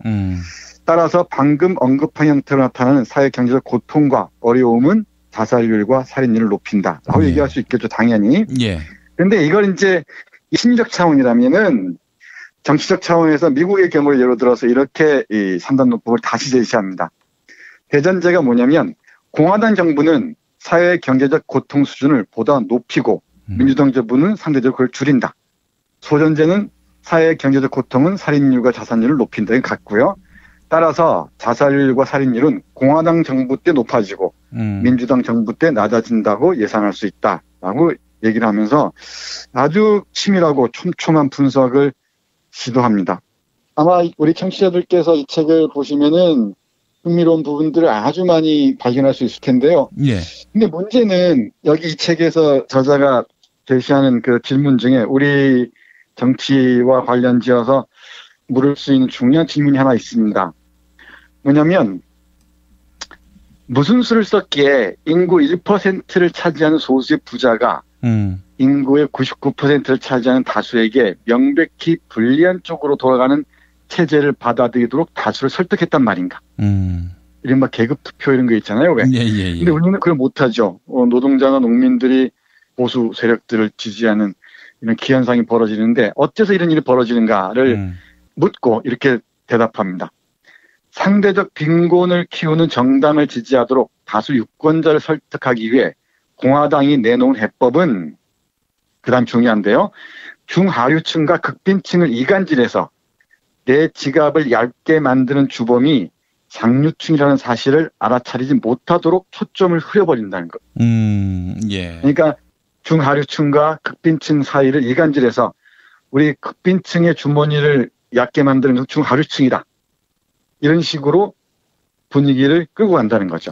그러니까 우리의 돈 지갑을 얕게 만드는 건 상류층이 아니라는 거죠. 그럼 뭐 1%가 아니라 바로 우리와 비슷한, 우리보다 조금 나은 사람들이라는 거 강조함으로써 이간질을 지속적으로 시도함으로써 얘들이 그 지배를 강화해 나간다는 얘기죠. 그러면서 겨우 입에 풀칠하는 사람들이 입에 풀칠도 제대로 못하는 사람들과 티격태격하는 한 이 두 집단은 부자들을 상대로, 아니 좀 더 정확히 말하자면 인구를 소수의 최상류층과 절대 다수의 어려운 사람들로 양분하는 사회 경제 체제를 상대로 싸움에 나서지 않을 것이라고 얘기합니다. 무슨 얘기냐면 중하류층과 최하류층이 있다면은 이 둘 사이가 이간하는 한은 또는 알력을 갖는 한은 1%를 상대로 싸움을 걸지 않을 거란 얘기죠. 그러니까 이 공화당이나 보수파들은 이런 상황들을 지속시키기 위해서 이른바 중하류층과 이 극빈층들을 끊임없이 이간질하면서 서로 싸우게 만든다. 이게 보수당 정권의 장기 집권의 비밀이라고 이 제임스 길리건 교수가 얘기를 합니다. 이게 남 얘기가 아니죠. 헬조선 이야기 그대로입니다. 이건 뭐 낚시는 아니고요. 우리 애청자들께 약간 유혹하기 위해서 제목만 조금 읽어드리겠습니다. 몇 부분만. 자살과 살인의 진짜 범인은 불평등. 뭐 동의하실 수 있죠. 그러니까 경제적 불평등이나 정치적 불평등이 커질수록 자살이나 살인이 많아진다는 거죠. 그리고 보수는 경제에 강하고 진보는 경제에 약한가라는 질문을 하면서 제 3장인데 어림없는 소리 하지 말라고 얘기합니다. 보수의 말로 그 가진 자들을 더 부유하게 만드는데 경제를 몰고 가고, 진보의 말로 정치가 분배의 기술이라는 걸 잘 아시잖아요. 오히려 진보가 경제에 훨씬 강한데 보수가 경제에 강하고 안보에 강하고 치안에 강하다는 이상한 그 환상들이 우리에게 각인돼 있다는 것을 정면으로 비판합니다. 여기 이 장에서. 그리고 수치심이 사람을 죽인다 해서 우리 사회도 많은 수치심들 남발하는 경우가 많잖아요. 우리 악성 댓글부터 시작해서 수많은 그 수치심으로 사람을 죽음으로 몰아가는 사회인데, 특히 경제적인 이유들. 그러면서 실직이 늘면 수치심이 커진다는 챕터도 아주 흥미롭습니다. 이 실직하고 해고를 당하는 순간 사회적으로 버림받았다는 상처가 깊어지고 그게 수치심으로 드러나면은 치사폭력, 그러니까 살인이나 자살로 많이 드러난다고 얘기를 합니다. 그래서 결국 마무리는 이렇게 얘기해요. 우리 길건 교수가 정치가 삶과 죽음을 가른다고 얘기합니다. 그리고 바로 살인율과 자살률은 정치의 풍향계라고 얘기를 합니다. 그러니까 살인율과 자살률의 그 경향성을 보면은 그 사회의 정치가 어떤 방향으로 움직이는지를 잘 보여준다고, 그걸 잘 이겨낼 수 있다고 얘기를 하네요. 결국은 정치가 바로 생명을 구하는 것이고 행복하고 안전한 삶을 찾아가는 그 하나의 방법이라고 아주 강하게 강조하면서 결국 문제는 대통령 중심 사회에서는 대통령이라고 얘기합니다. 잘 아시겠지만 또 이 자살률은 뭐 압도적인 일이죠, 한국이. 그렇습니다. OECD 인용하기 별로 안 좋아하지만은 OECD 평균의 3배 가까이 되죠. 1년에 15,000명 정도가 죽어가는, 뭐 해마다 좀 다르긴 하지만은 인구 10만 명당 55명에서 40명 가까이가 죽어나갑니다.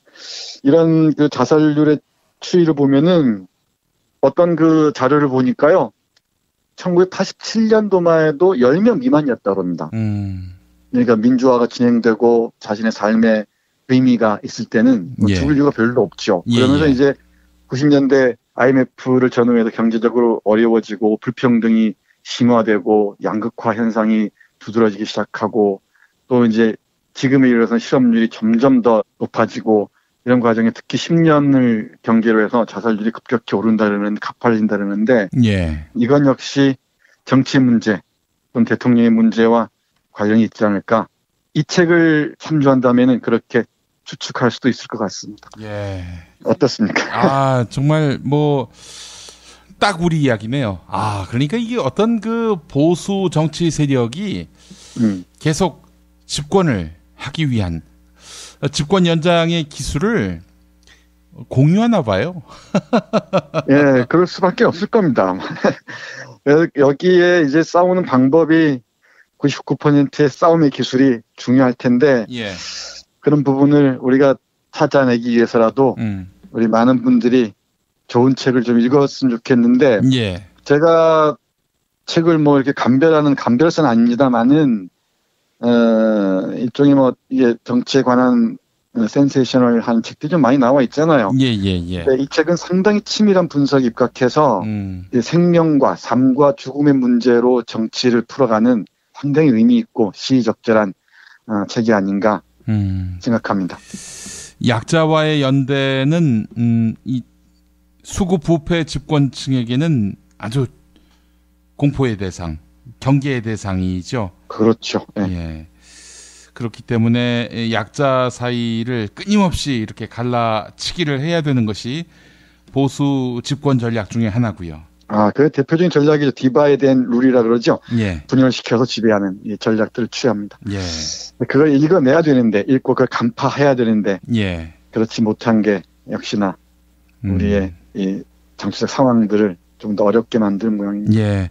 내년 대선까지 야권 지지자들을 이 후보별로 이렇게 갈라치기를 해서 단일화됐을 때도 서로 융화하지 못하게 만드는 그런 술책이 동원될 것이다. 이런 예측도 있고요. 네, 안 봐도 비디오죠. 뭐 그 이전에 지금 돌아가는 양상을 보면은 같은 정권 교체를 바라는 그런 시민들인데 남자 여자로 지역으로 또 이렇게 갈리는 이런 양상도 어찌 보면 작전 세력이 개입한 것은 아닌지 하는 그런 생각도 들게 만듭니다. 그렇죠. 작전 세력의 개입도 있겠지만은 우리 한국인은 보수라고 얘기하기 어렵죠. 수구 세력들의 네. 그 대대적인 공세, 언론, 모든 가능한 자원들 총동원한 이런 공세에 서서히 길들여져 가는 것 같은데 그래서는 안 되죠. 정말 예. 자살률을 줄이고 싶다면 그리고 이 살인율을 줄이고 싶다면 그리고 좀 더 나은 사회를 바란다면은 정말 그런데 길들여지거나 속아 넘어가서는 곤란하다는 게 제 생각입니다. 예, 그런 것이 안 통하는 사회라면은 거의 민주주의가 완성됐다라고 봐도 되지 않을까요? 그렇죠. 그러면서 국민의 행복, 우리 그 시민들의 행복이 정치와 밀접한 관련이 있다는 게 잘 아는 사실이잖아요. 예. 그 요건들이 저자의 말을 빌면 평등의 문제, 생명의 문제, 자유, 행복 추구, 그다음에 안전과 안녕, 보편적 복지 이런 등등의 문제들인데 이건 정치하고 긴밀하게 관련돼 있죠. 예. 정치를 뗄 수가 없습니다. 그래서 되게 부도덕한 권력들은 정치의 환멸이나 무관심을 조장하는 데 혈안이 되는 경우가 많죠. 예. 그리고 정치의 냉소주의를 유포하고 끝없이 시선을 돌리게 하고 정치를 혐오하게 만들고. 근데 그렇지 않습니다. 제가 이 방송 시작하면서 처음 말씀드렸듯이 우리의 삶 자체가 정치적이잖아요. 예. 우리의 관계 자체가 정치적인데 정치적인 것 말하지 말라는 사람들이야말로 진짜 그건 아주 교활한 정치적인 사람들이죠. 예. 네. 우리는 아직 너무 정치적이지 않아서 문제입니다. 우리는 좀 더 정치적일 필요가 있고 예. 정치 문제에 대해서 깊이 개입하고 관여하고 관심을 기울일 필요가 있다고 저는 생각합니다. 예. 위험한 정치인 제임스 길리건의 책.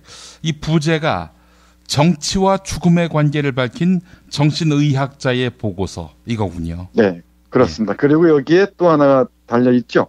보수가 짓고 나면 왜 자살과 살인이 급증하는가.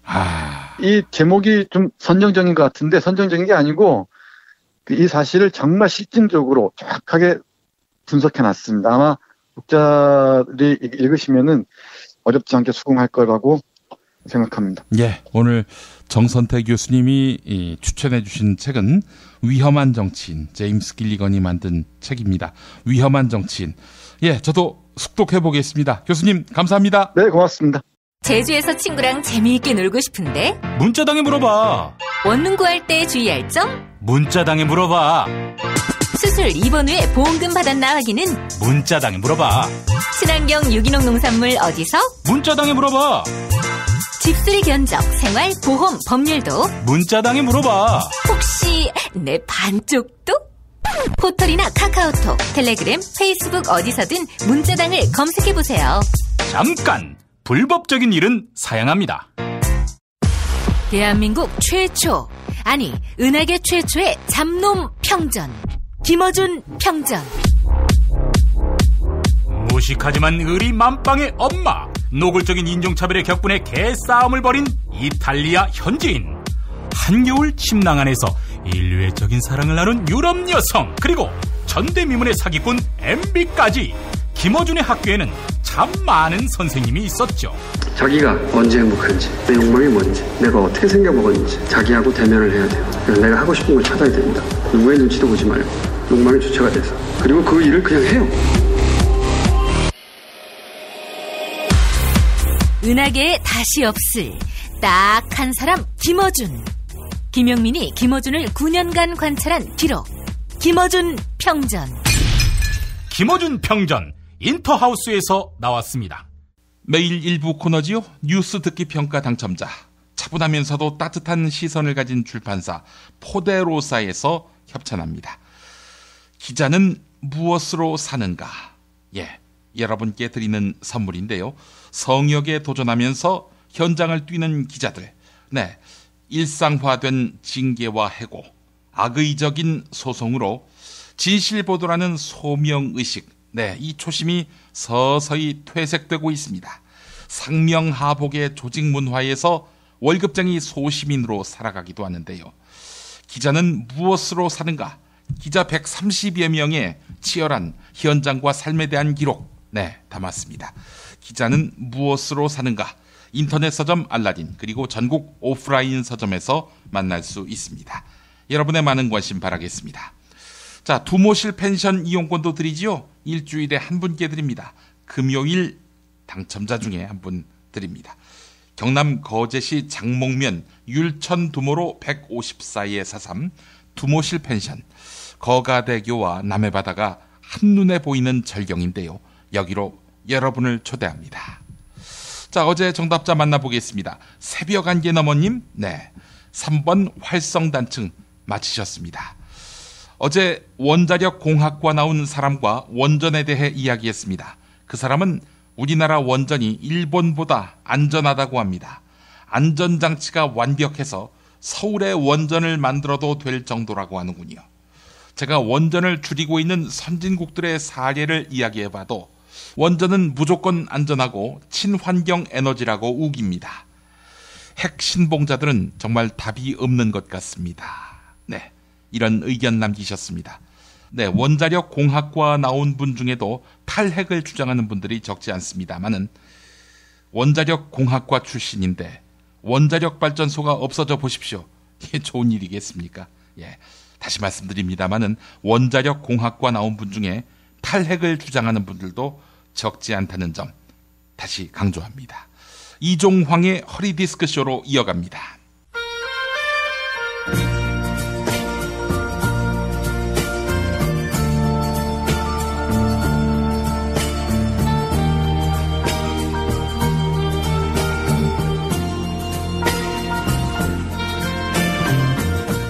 여러분 안녕하십니까? 여러분의 DJ 이종황입니다. 이종황의 허리디스크쇼, 여러분의 신청곡과 사연으로 함께하는 시간이죠. 오늘은 다운 인용이라는 필명을 쓰시는 분의 사연입니다. 다운 인용. 이 선생님 안녕하십니까? 저는 국민안전처 장관직을 수행하고 있는 다운 인용이라고 합니다. 왜 다운 인용이냐고요? 제 이름이 인용이고요. 제가 장관으로 있는 국민안전처 홈페이지가 지진만 나면 서버가 다운돼서 그래서 다운 인용입니다. 이 선생님, 지진을 예측하는 것은 거의 불가능한 일입니다. 그런데 지진만 나면 국민들은 국민안전처에서 뭔 문자가 즉각 올 줄 아는 모양인데 그게 어디 가능한 이야기입니까?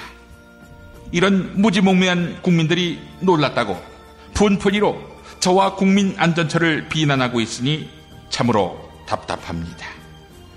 이 선생님, 오늘 또 지진이 났는데 이도 무슨 욕을 처먹을지 이러다가 장수할 것 같습니다. 국민들이 이래야 하는 거 아닌가요? 시도 때도 없이 우리를 욕할 바에야 국민안전처 홈페이지가 다운되면 지진이 났구나 이렇게 생각하면 안 됩니까? 이런 안타까운 사연이었습니다. 사실 공무원이 무슨 힘이 있습니까? 욕하면 욕을 들어야지요. 어떻게 하겠습니까? 근데 지진이 날 때마다 욕을 처먹어야 하니 얼마나 고되실까요? 이렇게 하면 어떨까요? 지진에 대비하는 부처가 국민안전처 하나밖에 없으니까 요걸 혼자서 다 처먹는 거 아니겠습니까? 그래서 비슷한 부처를 여러 개 만드는 겁니다. 국민안전처뿐만 아니라 지진방재청, 지진안전기획부, 청와대 지진수석실, 지진재난대책본부, 지진정보원, 이렇게 여러 개를 만들면 한 사람이 들을 욕을 여러 명이 나눠 먹지 않겠습니까? 네? 그렇게 되면 결국 대통령만 욕먹는다고요? 그렇게 되면 대통령한테 죽는다고요? 알겠습니다. 그럼 이건 어떨까요? 국민안전처 장관을 지진희 씨로 바꾸는 겁니다. 그러면 지진희 씨, 잘생기고 반듯하고, 그래서 욕을 하기에는 좀 미안한 인물 아니겠습니까? 그래서 지진 나도 찍소리 못하지 않겠는가, 이런 생각이 드는데, 네? 지진이가 장관 되면 나는 뭐냐고요? 잘리는 거냐고요? 야, 이 새끼야! 그러면 좀 똑바로 하든가, 이 새끼야. 12분이 뭐냐, 12분이. 12분 만에 문자가 가는 게 이게 말이 돼, 이 새끼야?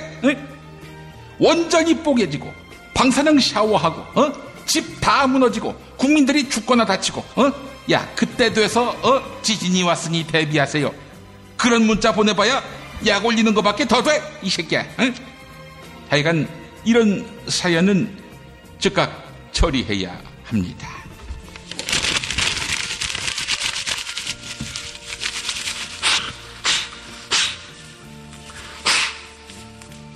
여러분의 신청곡과 사연으로 함께하는 이종황의 허리디스크쇼. 네, 나쁜 사람한테 보내는 노래, 욱자의 지진나요. 이 노래 들으면서 마무리하겠습니다.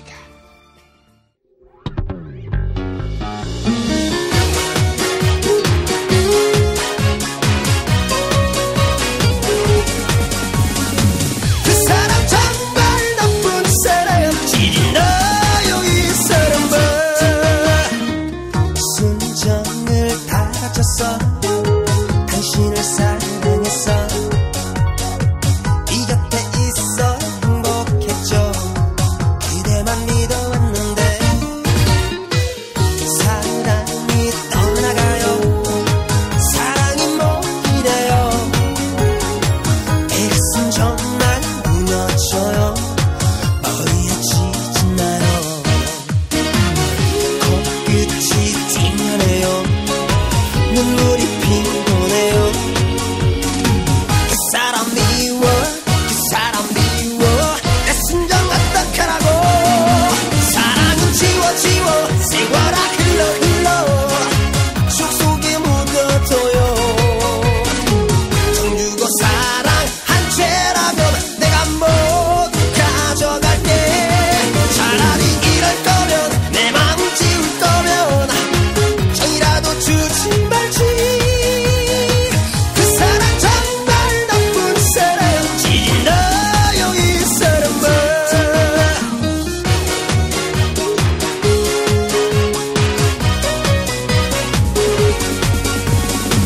그 사람 정말 나쁜 사람. 지진나요 이 사람아. 김용민 브리핑과 함께한 시간 어떠셨어요? 다음 시간에도 보다 바르고 알차며 즐거운 정보로 여러분을 찾아가겠습니다. 팟캐스트 포털 팟빵에서 다운로드하기, 구독하기, 별점 주기, 댓글 달기로 응원해주세요. 잊지 마세요. 다운로드하기, 구독하기, 별점 주기, 댓글 달기.